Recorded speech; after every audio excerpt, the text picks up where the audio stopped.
Il presidente di Sardegna Teatro Basilio Scalas a San Manifattura ha presentato le due novità a conclusione del percorso del loro palinsesto annuale.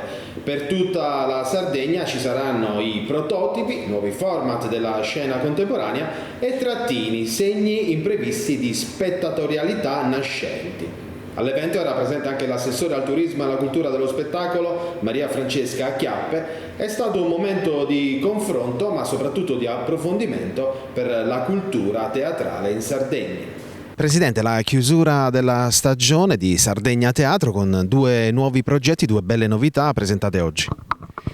Uno in assoluta al debutto, e cioè Trattini, è un progetto per l'infanzia che riserverà molte sorprese. Ci aspettiamo grandi cose perché crediamo molto nella necessità di un intervento in questo settore. Mentre Prototipi è la seconda edizione,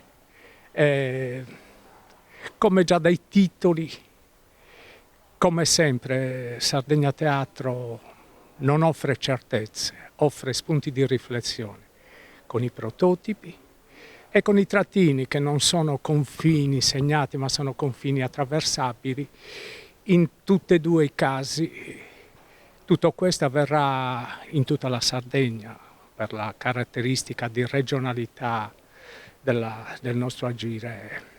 È sempre una cosa molto importante. Cagliari è una città culturalmente particolarmente vivace e i programmi di Sardegna Teatro contribuiscono a questa vivacità culturale. Per questo questa mattina siamo qua per sentire quale sarà la programmazione. Io ho già visto così per grandi linee, devo dire che è molto importante in tutta la Sardegna, suddivisa come dicevi in due settori. È un momento importante per il teatro, per la cultura, per tutti questi motivi.